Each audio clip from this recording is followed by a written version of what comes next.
জগন্নাথ বন্ধুরা। তো বিচ থেকে ফিরে স্নান সেরে সুন্দর করে সেজেগুজে আমরা এখন চলেছি মন্দিরের উদ্দেশ্যে। আর মাঝখানেই দেখলাম এই দুটো সুন্দর মন্দির।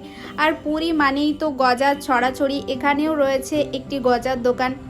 তো বন্ধুরা, আমরা এখন এসে পড়েছি জগতের নাথ শ্রী জগন্নাথজির দর্শন করতে। জগন্নাথ দেবের এই মন্দিরটি হিন্দু ধর্মের 4 ধামের মধ্যে একটি এবং অন্যতম। তো আজকের ভিডিওতে আমি আপনাদের জগন্নাথ দেবের দর্শন, মন্দিরের নিয়মাবলী, ভোগ প্রসাদ গ্রহণ ও মন্দির সম্পর্কে অনেক খুঁটিনাটি তথ্য দেব। তো আপনারা যদি ভগবান জগন্নাথজি দর্শনের প্ল্যানিং করছেন তো আসুন তাহলে শুরু থেকেই শুরু করি।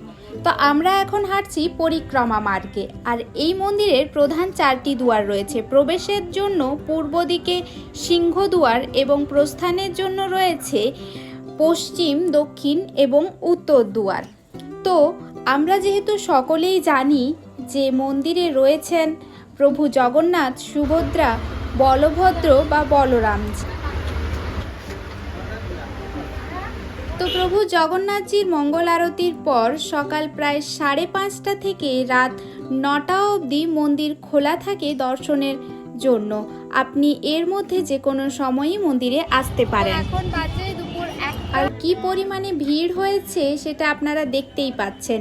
তবে আপনারা যদি পণ্ডা ছাড়াই ভালোভাবে প্রভুর দর্শন করতে চান তাহলে অবশ্যই আর্লি মর্নিং আসুন। হ্যাঁ, মন্দির খোলার সাথে সাথেই লাইনে দাঁড়ান এবং প্রভুর দর্শনের জন্য অপেক্ষা করুন। তো বন্ধুরা, মন্দিরের চূড়া আর সামনের দুটি পতাকাকে ভালো করে লক্ষ্য করুন। আর লক্ষ্য করে কি দেখতে পেলেন সেটা কিন্তু আমাকে অবশ্যই কমেন্টে জানান।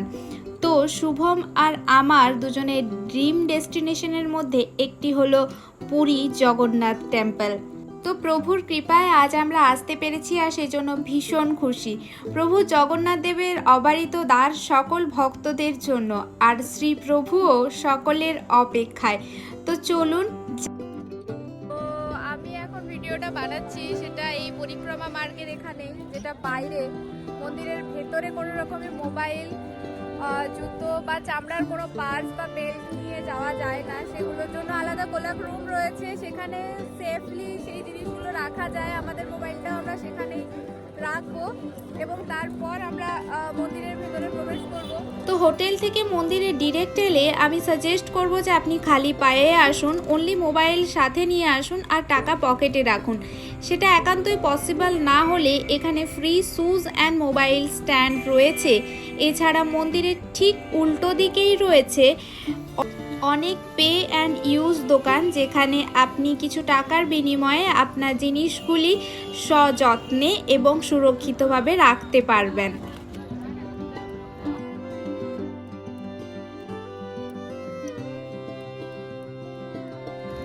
খুব বেশি ভিড় না থাকলে জেনারেলি এই সেটটা থেকেই কিন্তু দর্শনের জন্য লাইন দেওয়া শুরু হয়। আর লাইনে দাঁড়ানো থেকে দর্শন পর্যন্ত প্রায় 1.5 থেকে 2 ঘন্টা কিন্তু সময় লাগে। আর এই যে সেটটা দেখছেন এটা ফুললি এয়ার কন্ডিশনড এবং এখানে বসারও জায়গা রয়েছে।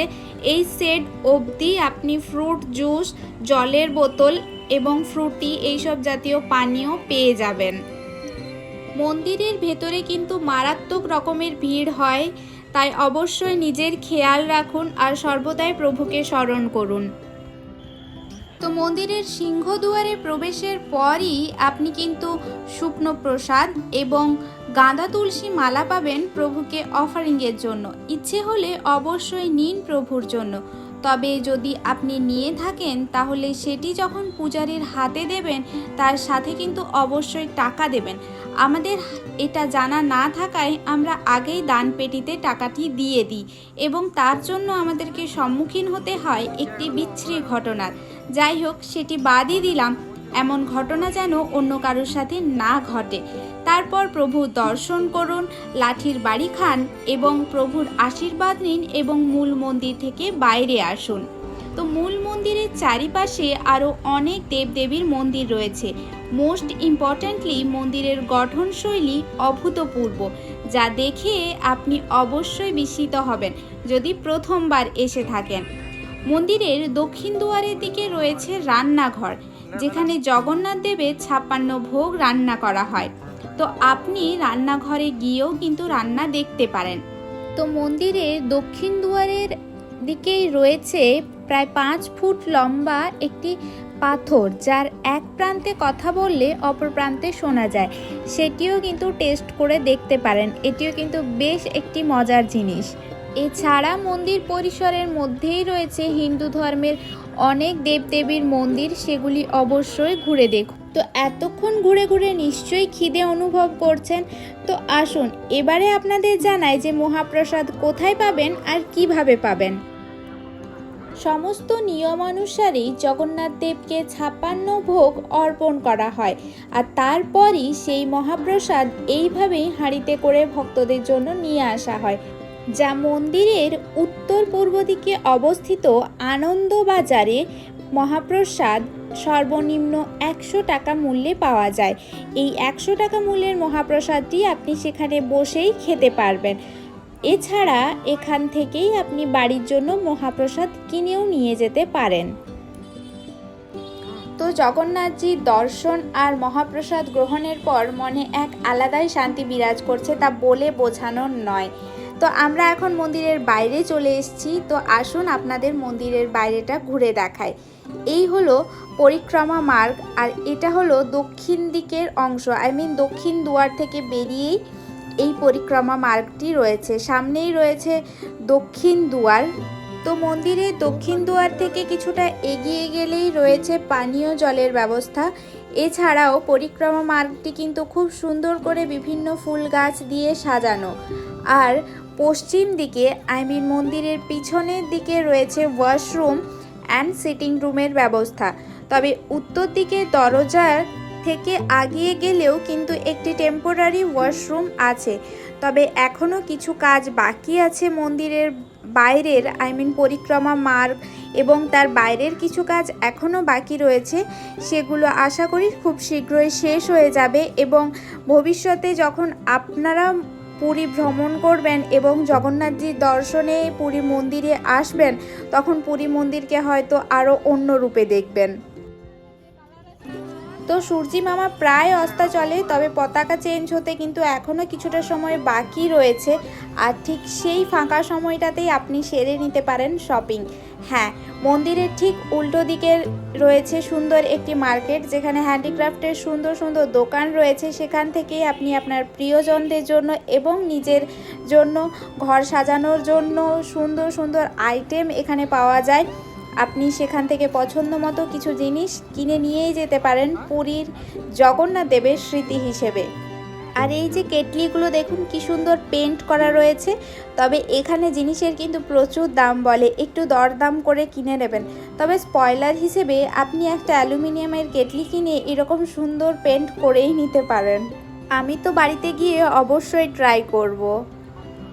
তো এখন বাজে প্রায় বিকেল 4:45, আর আমরা সকল ভক্তরাই পরিক্রমা মার্গের এখানে অপেক্ষা করছি। সূর্য পশ্চিমের কোলে আরও খানিকটা ঢলে পড়েছে, আর সূর্যের রাঙা আলোর ছটায় জগন্নাথ দেবের মন্দির যেন আরও বেশি রাঙিয়ে উঠেছে। কি সুন্দর লাগছে দেখুন মন্দিরটাকে, সত্যি এ যেন এক অভূতপূর্ব দৃশ্য। যখন সবাই পতাকা চেঞ্জের জন্য অপেক্ষা করছিল, আর তখনই ইস্কন থেকে এই পদশোভাযাত্রাটা আসে জগন্নাথ মন্দিরের সামনে।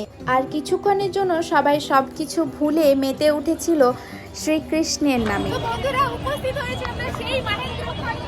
ওইদিকে দেখুন আমাদের পতাকা চেঞ্জের জন্য একজন পণ্ডিত মশাই উপরে উঠছেন।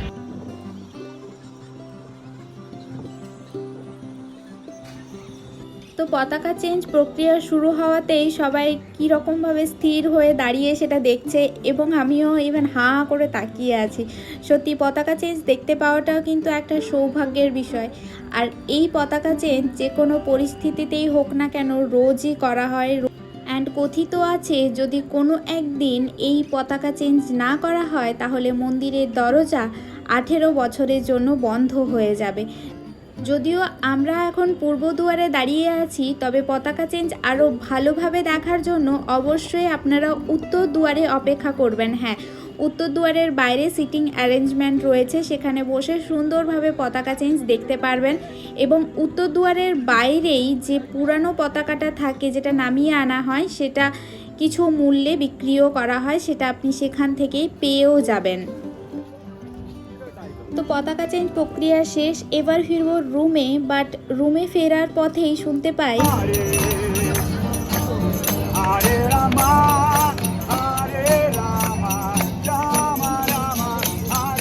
তো এখানে ইস্কনের কিছু অনুরাগী বসে কৃষ্ণ নাম গাইছেন। এটাই হয়তো শ্রীকৃষ্ণ নামের জাদু। তো আমাদের ইচ্ছে পূরণ, ভালো লাগার অনেক সুন্দর সুন্দর মুহূর্তগুলো একটি ভিডিও আকারে থেকে যাবে সোশ্যাল মিডিয়ার প্ল্যাটফর্মে। ব্লগিং করি বলে আগে আক্ষেপ থাকলেও আজ কিন্তু আর সেটা নেই। স্টোরেজের অভাবে হয়তো কোনো না কোনো একদিন এই ভিডিও ক্লিপগুলোকে ডিলিট করেই দিতে হতো। সোশ্যাল মিডিয়া সেই প্ল্যাটফর্মটা দিয়েছে যে যেখানে আমরা আমাদের ভালো লাগার মুহূর্তগুলো যেমন আপনাদের সাথে শেয়ার করতে পারবো, ঠিক সেই রকমই এই ভালো লাগার মুহূর্তগুলোকে আমরা রেখে দিতে পারবো নিজেদের কাছে, যা ইচ্ছে মতো সময়ের প্রয়োজনে আমরা সেগুলোকে দেখে আবারও নিজেদের স্মৃতিচারণা করতে পারবো। তো আজকের ভিডিওটি ভালো লাগলে অবশ্যই লাইক অ্যান্ড শেয়ার করে দেবেন। কোনো কোয়ারি থাকলে সেটা অবশ্যই আমাকে কমেন্ট করবেন। আর চ্যানেলে নতুন হলে অবশ্যই চ্যানেলটিকে সাবস্ক্রাইব করে পাশে থাকবেন। দেখা হচ্ছে নতুন একটি ভিডিওতে, ততক্ষণের জন্য সবাই ভালো থাকবেন। জয় জগন্নাথ।